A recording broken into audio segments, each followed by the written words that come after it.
So it was at that time, it was at that point that I decided what was the point of being married. So I filed for divorce. It was not contested. So it was an easy process, and it was finalized October 20th in 2020. And it's still, again, I'm going through um through these feelings of anger, bitterness, unforgiveness. I was just mad. I was becoming a person that I didn't even recognize. But I was turning into a person I know I didn't want to be, because it just wasn't in my DNA to feel that way and to be that way. Um, so I really had to tap. If you're new to my channel, welcome. Don't forget to like this video and subscribe to the channel for more inspiration and tips to become a more resilient and confident leader of others or even just your own life.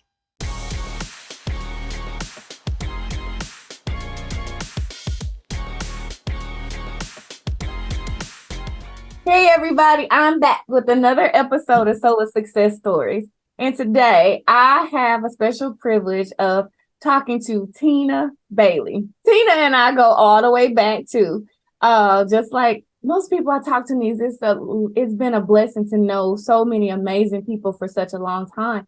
But Tina and I actually met at Pursuit of God Church. And it probably was around 2002 or 3. So I know it was a long time, over 20 years ago. And then we also ended up working together. Well, we worked at the same place. We actually never worked together at FedEx.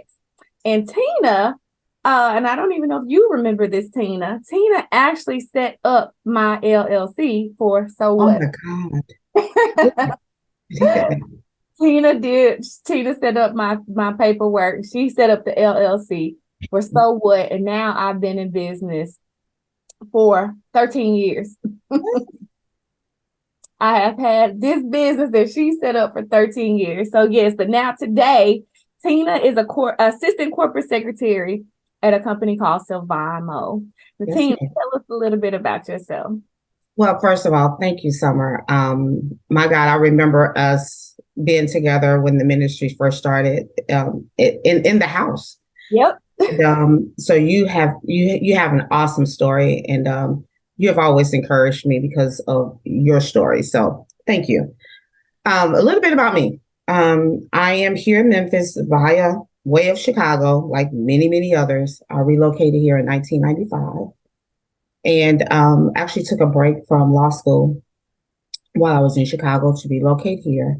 My husband came first, and me and my son followed thereafter.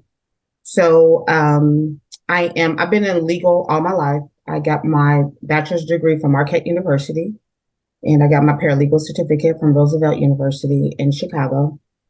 I have never wanted to be anything else but a lawyer my whole life.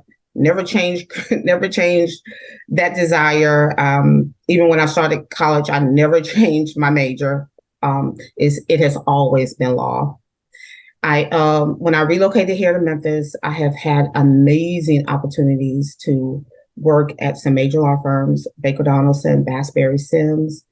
I really got going when I started working at Storage USA, and from Storage USA to FedEx, and then after FedEx, International Paper, and now I'm at Silvamo, which is a spinoff of International Paper. I have 3 beautiful children, and I have 3 beautiful grandbabies. And my daughter, Tiana, my oldest, is pregnant with my 4th grandbaby.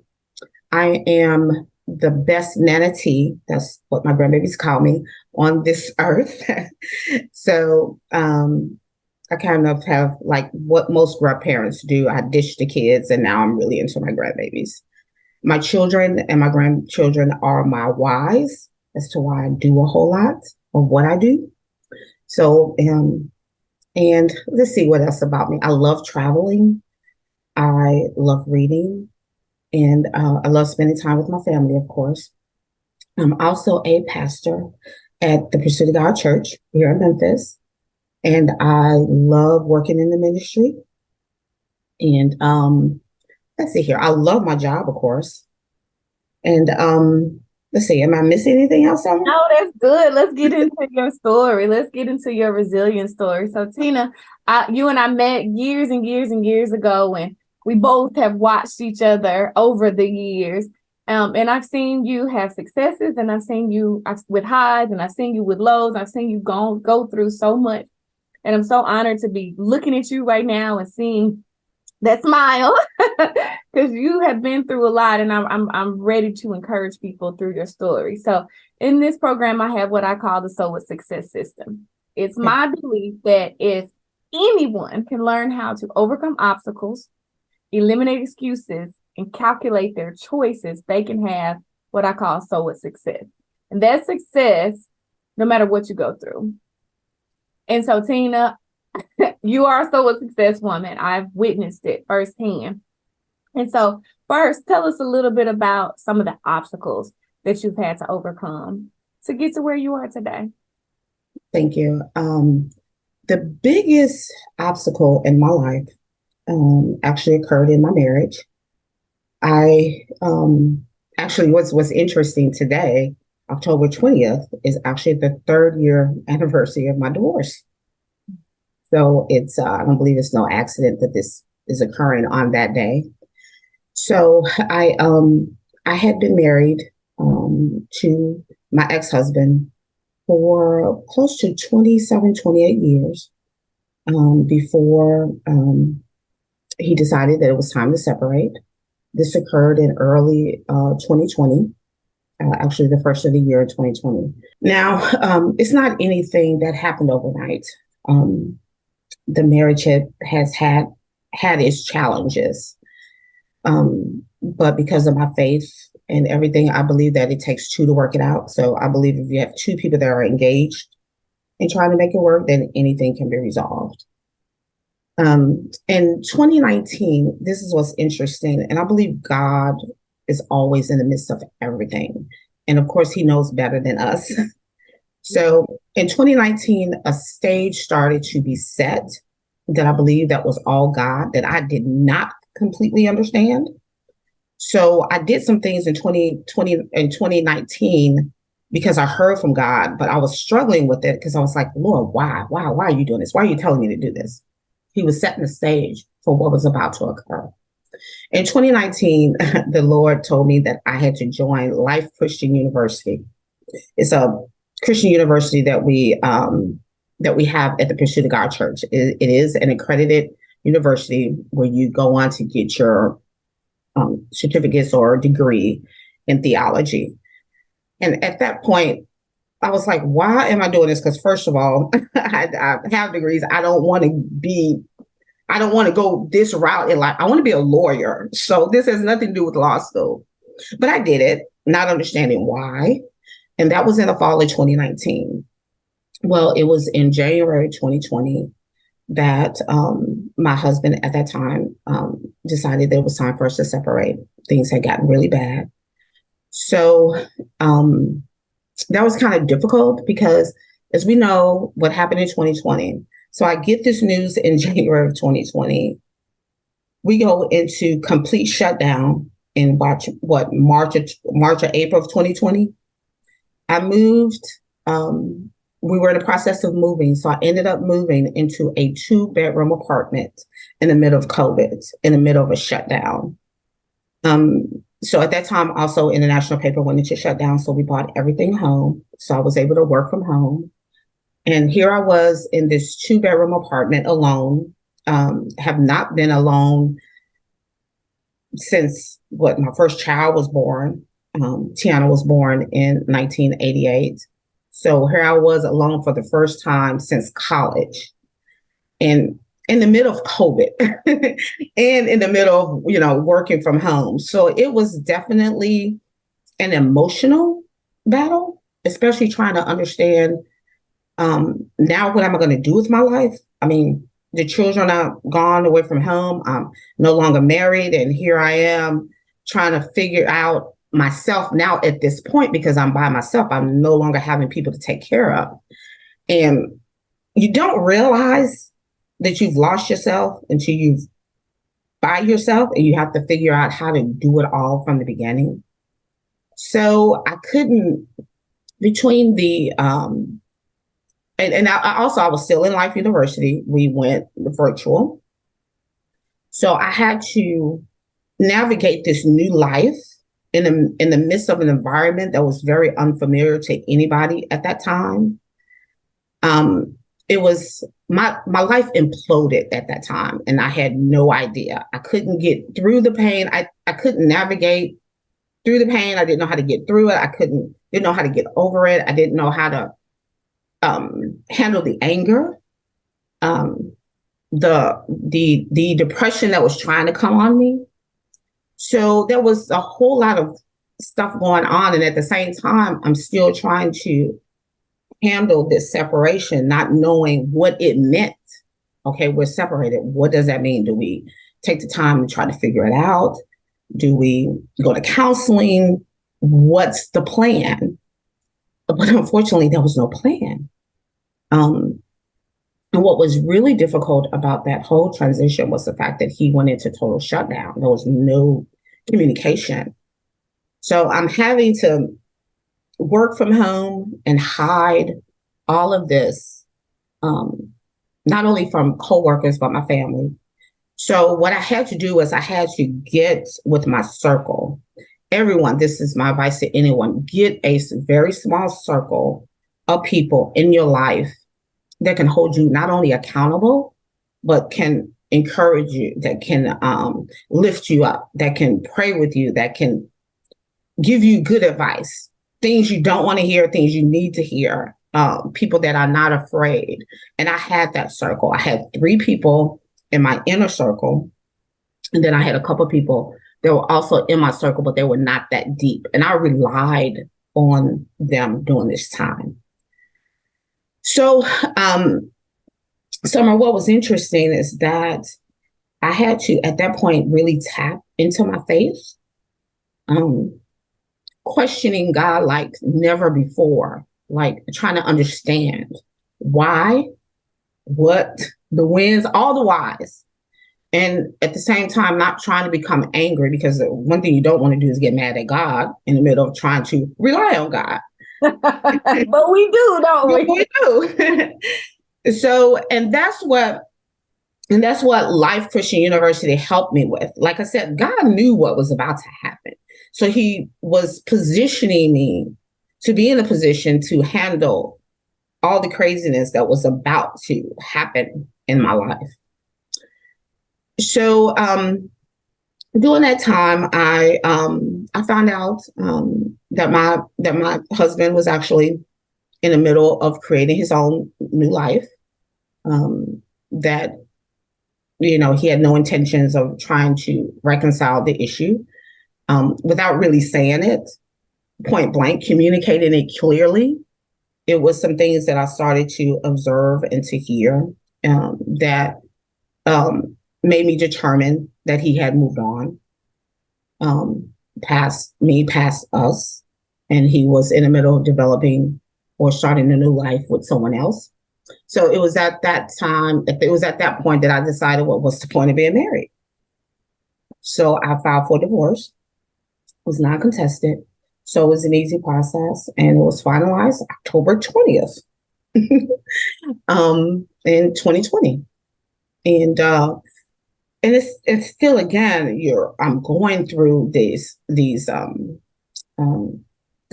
feelings of anger, bitterness, unforgiveness. I was just mad.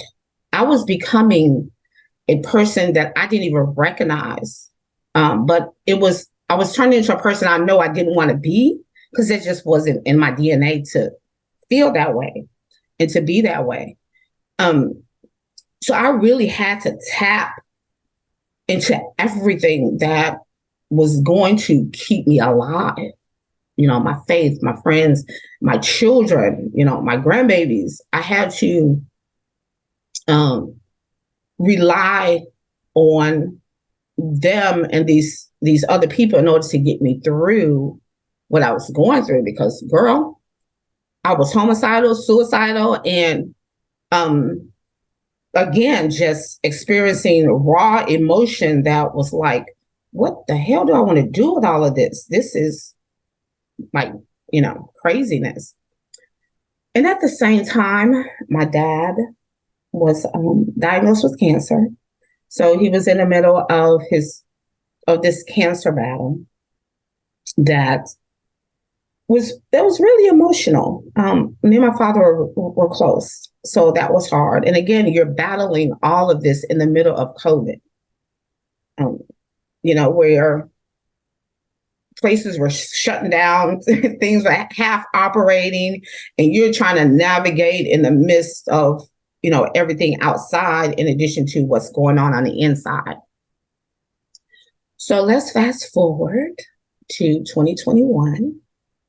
I lost my dad to cancer in February of 2021. And 2020 was all about, toward the end, making it good for him. Um, you know, just going through, making sure his last days were, his best days.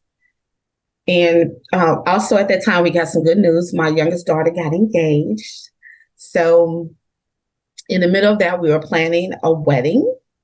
And she's not here in Memphis. She lives in East Tennessee. So we were planning a wedding in East Tennessee at that time.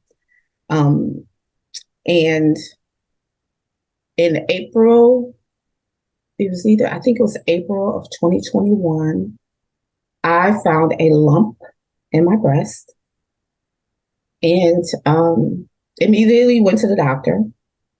And in May, I got the news that I had breast cancer.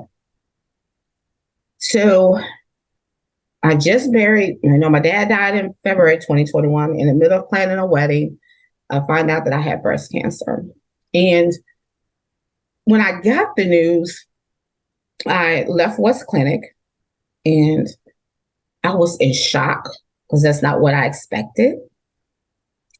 In fact, I was so mad when I got the news that I made this off the wall comment, and I'm going to make this comment for the last time.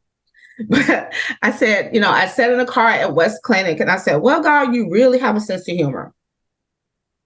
And I was being facetious and mean. I was like, okay, he gets a new life and a new girlfriend, and guess what I get? I get breast cancer. So it was devastating. I was in that parking lot at West, and I called a friend in the circle, and I said, "Are you home?" And she said, "Yes." And I said, "I'm on my way." And that is the first thing I did, the first stop I made. I had not told family. I had not called anyone else. I called this friend, and she answered the phone. And I pulled up in her driveway. And I told her what was going on. And she said, come in. I went into the house. She got the other friend on the phone. So now it's three of us. We talked, we prayed, we confessed. And it was at that moment that I told them, I'm going to live and I'm not going to die. We're going to get through this. We're going to be okay. Then we got the fourth person on the phone, and we all came into agreement. So it was at that moment, at that time, that I chose to live and not die. I was still having, those feelings from the divorce, and trying to deal with that and having an emotional high with my daughter getting married. And now this news. What I chose to do at that time, I chose not to tell anyone. I needed to get through my daughter's wedding. She was scheduled to get married in June. So I worked behind the scenes for a little while. Went to Tracy, Tennessee. That's where she lived, for the wedding. And it was after the wedding that I got the kids together and I told them. And one of the reasons why I had to do it so quickly was because her wedding was on a Saturday in June. And I had to be back in Memphis on Sunday to start the prep for the surgery. to remove the tumor. And because it was in the middle of COVID, of course, you had to go through a lot of pre-screening, a lot of pre-testing before you went in for surgery. And I started that process on that Sunday. So one day after my daughter got married, I had to load up the car and get back to Memphis that Sunday morning in order to show up at the hospital for pre-testing. Went through the process, went through surgery, had the tumor removed, had a breast reduction at the same time. And there's some humor in that too. I was always had these big boobs. And I've always wanted to have a breast reduction, but the insurance company kept denying me. And I was like, well, hell, now I got to get cancer to get a breast reduction. So that was, you have to put some humor in all of this. You have to. So I said, well, hell, if anything good out of this, I'm getting that breast reduction. So the tumor is removed and breast reduction done. And again, I am hiding this from the world. My mom was there in this 2-bedroom with me. And I didn't tell anyone at work. I took some sick days, but they had no idea what was going on. A lot of my friends, a lot of my family didn't know what was going on. And I'm going to tell you why I did that. At this point in my life, I was fighting for my life. So I needed people in my ear and in my circle that would give me life. Not to say that anybody would speak death, but I couldn't deal with the fear, the doubts, the whys, because I had to deal with that myself internally. I couldn't deal with anyone else's emotions around this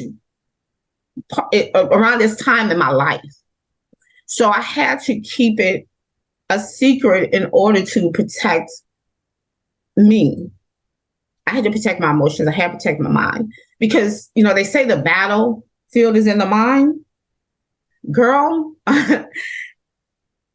when I separated, I had the battlefield was all over me. It was in my emotions. It was in my heart. It was in my words. It was in my ears. It was everywhere. So I had to keep it contained in order to get through it. So the circle was small, I should say. And after the surgery, of course, you have the waiting time before you can start radiation. I scheduled, again, I had to keep this. I felt I had to keep this a secret, even from my employer. As long as what I was doing didn't interfere with my job, which it didn't, because I didn't lose a beat, honey. I continued to work from home. Nobody knew anything because I still gave 200%. I already know you. I didn't lose a beat. Nobody knew what was going on. I scheduled my radiation treatments for first thing in the morning, like at 6:30 in the morning. So I was able to go to radiation every morning. I had to go every day, 5 days a week for a month. Went to radiation, came home. It was exhausting. It made me tired. It didn't make me sick, but it made me tired. So I had to navigate. Okay. I did miss a beat at work. I did my radiation treatment, and then after radiation, I started chemo. Again, I scheduled the treatments around my work schedule, so it didn't interfere. My chemo was interesting. That's where I started to lose some stuff. I lost all my hair. I lost eyebrows, eyelashes. I lost everything. So that was a little bit more difficult to hide, but I managed to hide that also. And but in the midst of all of that, again, I didn't miss a beat. In fact, when IP had the spinoff for Savamo, I applied for a position at Savamo as assistant secretary. I interviewed and I got the position. That was not only a step up for my career, but it was also more money. And again, through all of this, I didn't skip a beat. And I got through it. I am good. I'm done with treatments. I am healthy. I've made a whole lot of lifestyle changes. In the midst of that, I chose to live, so I push hard to live. And then the next devastating thing happened. In the midst of all that, in 2022, I went to go pick up my mom from Killeen, Texas, and we went to Jamaica in June of 2022. And during that time, she got sick. Ended up taking her to the emergency room when we got back, and my mom was diagnosed with gastric cancer.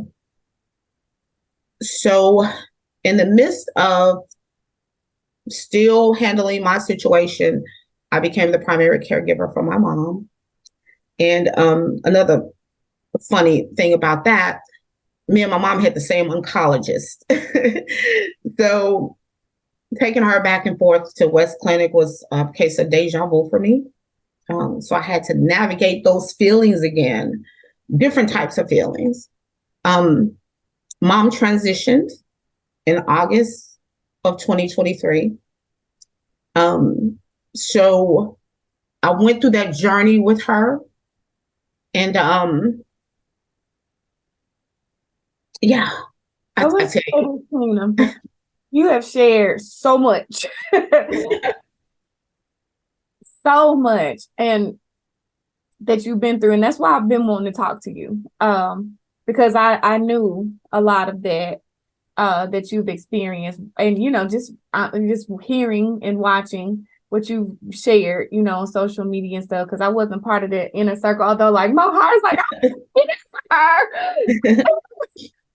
But you were wise. There was so much pain in it, but also so much wisdom in what you just shared. And I'm telling you, I haven't lost parents and I haven't experienced cancer. But when you talked about your marriage, because that's what you started with, it took me back to the short time that I was married. And very few people even know I was married. But it took me back to the short time that I was married. And when my marriage, it was a time when I met you, around time when I not you. met you, I was working with you at FedEx, when my marriage was going down, down, down, which was almost right away. And then the divorce. And I remember how I felt even being married not just married a short time, even dating him, knowing him for a short time, then married for a short time. How I felt, all the feelings that you just said, like, who am I? What am I supposed to do? And what's wrong? Yeah. And so when you were talking about that, and even with me knowing it before you were talking about it, I'm like, I felt all of that in just my little bit of time. What could this woman possibly, how can she survive the feeling, the depth, the hurt that she must feel after all those years Yeah. and children and all of that? And I'm like, I don't have kids with him. It had been that long. And I feel like I'm dying. And so I'm like, oh my God. And then for you to add all those other things on top of that is why I had to talk to you, Tina, because I'm like, you are so strong and so encouraging, so inspiring. And I'm just happy again, like to see you here. One, first of all, Yeah. is able to smile and to laugh. And so you are definitely a soul of success woman. So let's get into the rest of the soul of success, because I know you have so much wisdom to share. And I will say this one other thing too. How wise was it? Because I wasn't wise like you. It was so wise for you to say your close circle.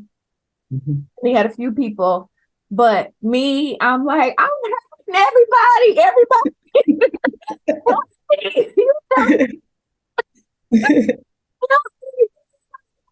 I'm like, that was not wise. That was not wise. How you handled it was so wise. And somebody needs to hear that. Somebody that's dealing with any one of the things that you just mentioned needs that wisdom that you just shared, and knowing that you can't put it out there for everybody, because everybody can't pour into you, and everybody, even with kind and compassionate hearts, a lot of people still can drain from you and can make the situation worse just by constantly asking you questions and just feeling sorry for you, when what you Right. don't need is people feeling sorry for you. You need people helping you and empowering you and encouraging you. And so it was so much wisdom in that one statement that you just made.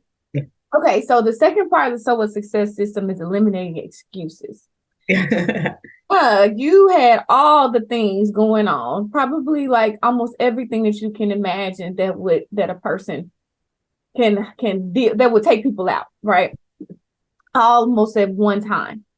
What are some of the excuses that you could have made that could have kept you from being successful? Or what are some of the excuses that maybe you did make and you knew you had to eliminate so that you could live?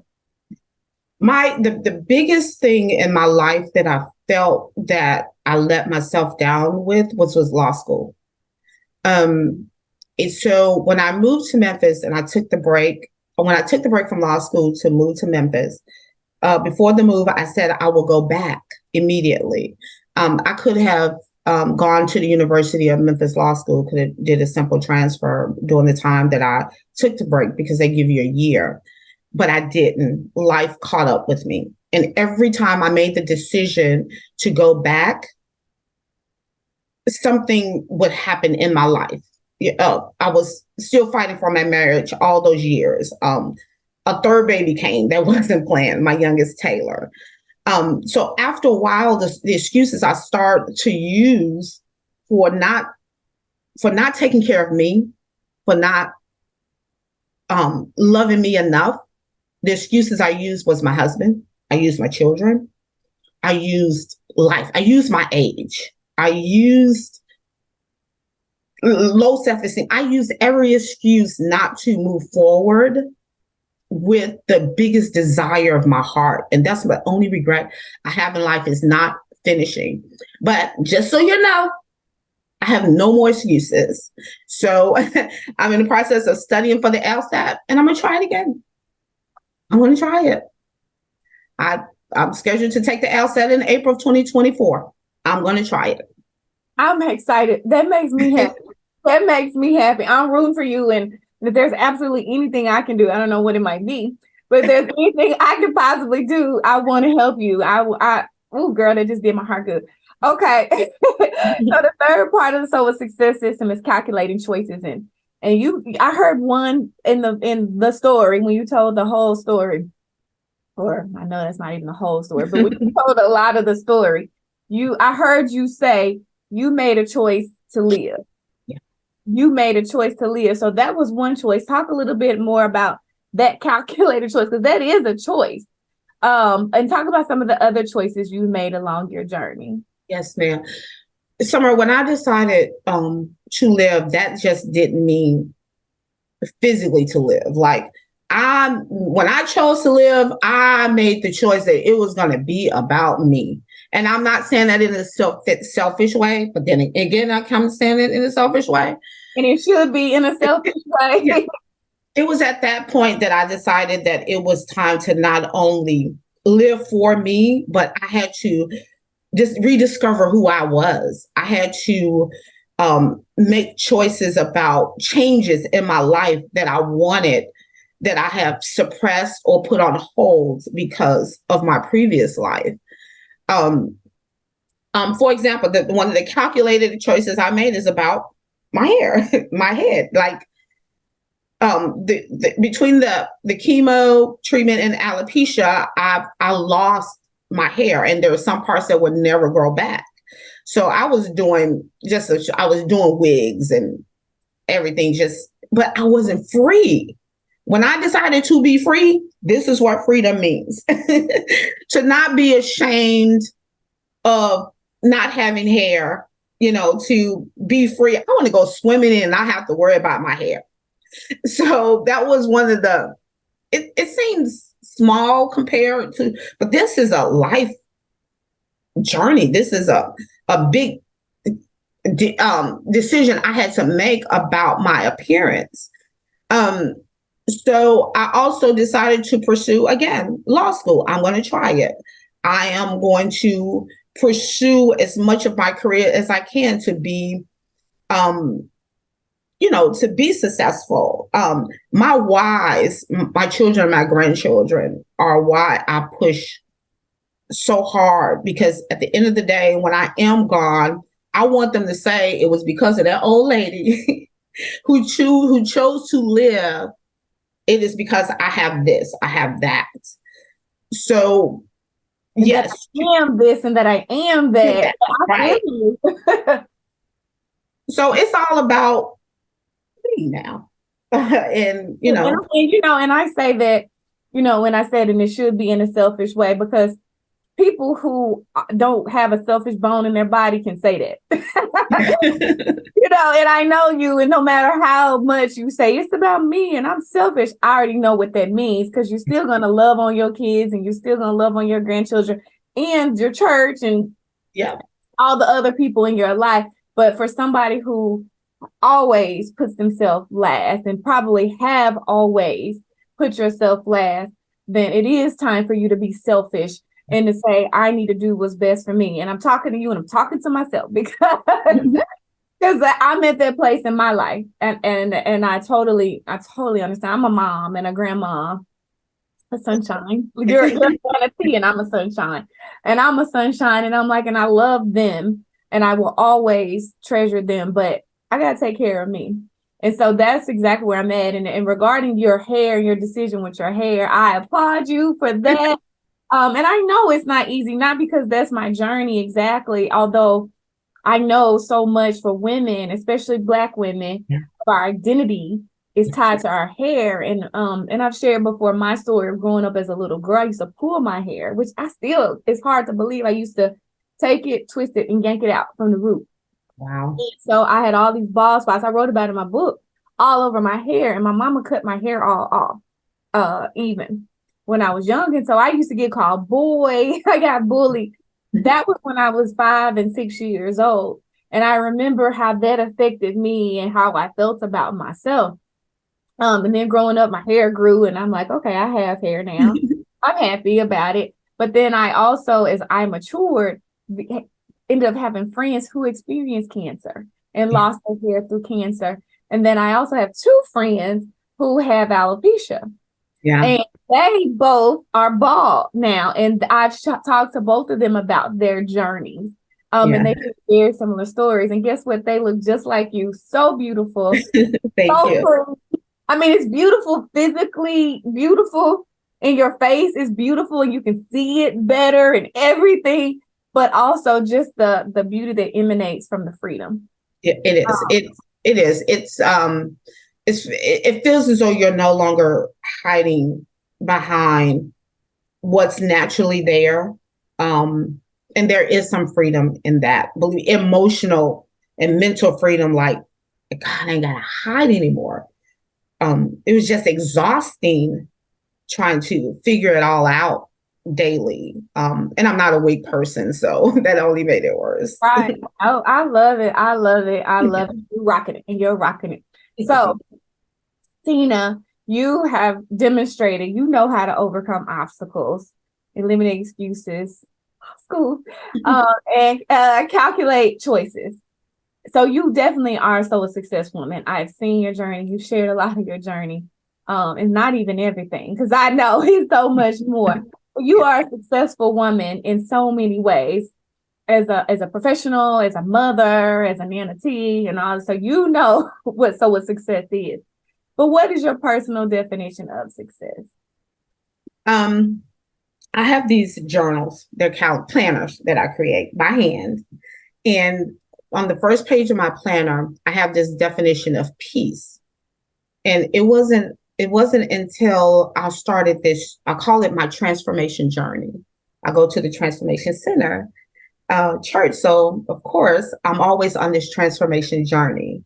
And um, I'm going to quote it from my book. I'm going to read it from my calendar. And it was while I'm on this journey that I was like, wow, I thought this was peace, but this is really success for me.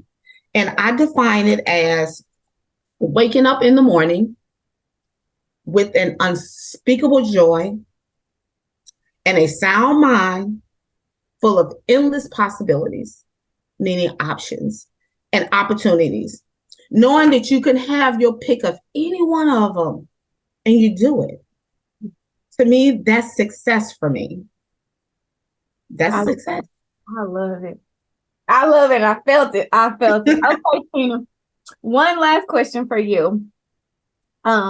You have shared a lot in this, and I know so many people are going to be healed and helped in so many ways through your story. I know. I already know. I already Well, I hope so. I'm already helped. But what's one piece of advice, one additional piece of advice that you would leave for someone watching this who wants to be successful, but they're going through any of those things that you just mentioned or something else, but they may feel defeated or hurt or life is over. What's one piece of advice you would give? I want to sum it up with this revelation for you. I am in the process of actually working on a book. It's called Ending Us, My Transformation, Ending Us, My Transformational Journey through Divorce and Prospering. And one of the things that, and it is a journey, it's a transformation journey for me. And one of the things that I listed, it's going to be in my book. I'm not going to go into great details, but I'm going to give you the 10 keys that I believe every person needs for any transformation journey that they're going through. And I'm just going to give the highlights. You can read more detail in the book when it's done. But my piece of advice for anybody are these 10 keys. Are you ready? First one, appreciate life. 2, don't give up on you. 3, don't give up on your heart's desires. 4, forgive others. 5, life is a transformation journey. So be open to growth, be open to change, be open to maturity. 6, don't be afraid to let people, places, and things go that do not profit you. Believe me. 7, love, honor, and respect thyself.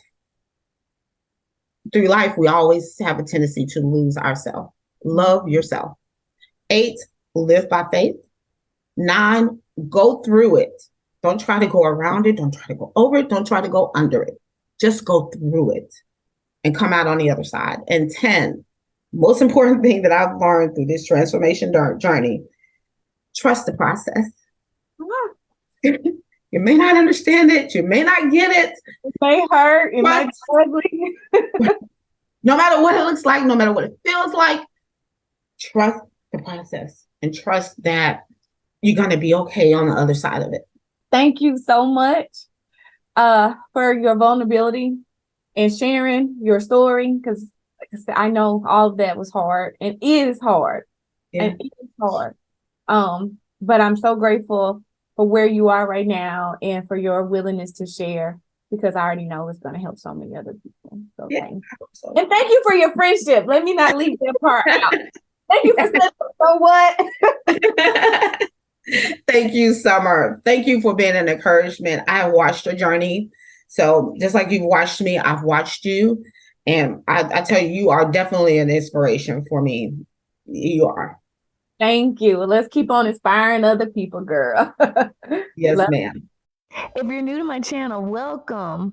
Don't forget to like this video and subscribe to the channel for more inspiration and tips to become a more resilient and confident leader of others or even just your own life.